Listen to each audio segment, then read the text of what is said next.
Hello, this tutorial is going to look at why US actions failed in Vietnam, and we're going to look at the Tet Offensive in 1968.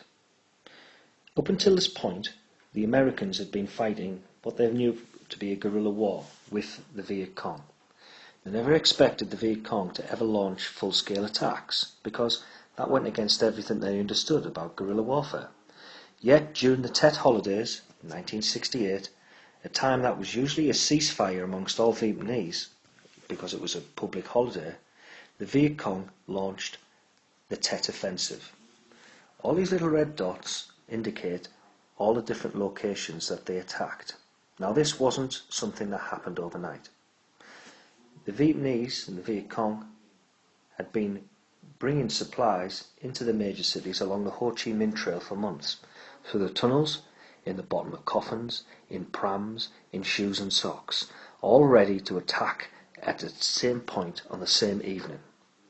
They even launched a battle at Khe Sanh, attacking an American stronghold there.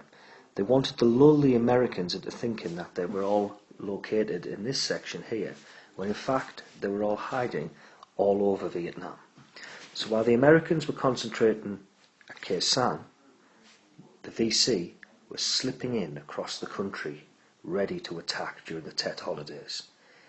The Americans had been fooled. So what happened? Well, the most famous attack took place at the American embassy. As we've discussed before, that was the heart of American power in Vietnam, and an embassy actually represents, and is symbolic, and legally is, American soil. So the British embassy in America is British soil. American police cannot just walk on there. They have to be let through, and they have to show a passport to show that you're a British citizen, or you have to be invited into that embassy. That's international law, and you don't attack embassies, because that's international law. But the Viet Cong launched an attack, and although they weren't successful, they managed to get through the wall and launch chaos inside the embassy, killing a number of soldiers before they were either killed or captured themselves.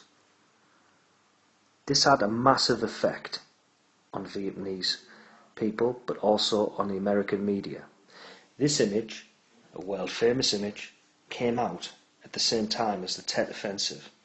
This man here was a suspected Viet Cong fighter, and the general here just whips out his gun and blows his head off on live television. This shocked the world.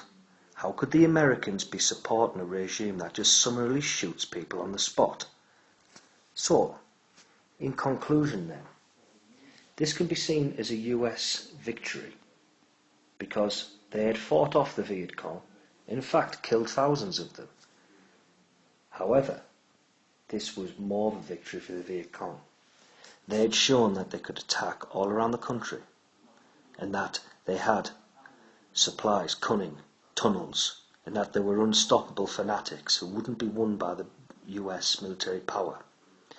The media turned against the American army, partly due to the image we've just seen there, but partly due to the fact that this offensive proved that everything the Americans had been doing for the past few years with Search and Destroy, Agent Orange, Napalm, had all failed, and that the Viet Cong would not be defeated.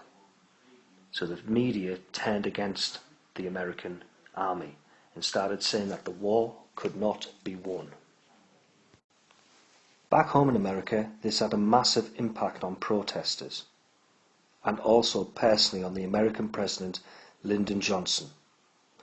Johnson grew upset, frustrated and tired at the fact that he could not win the Vietnam War.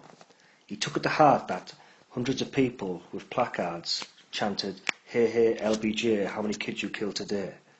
And because of that, in 1968, he announced that he would not run again for president, even though he probably would have won, effectively ending his political career. This was a turning point in 1968. Tet Offensive had shown the world that the Viet Cong were unpredictable and fanatic. It also proved that they would never beat the Viet Cong. The media turned against the army, and the protesters managed to score a hit with LBJ, President Johnson, effectively stepping down. This was a turning point indeed.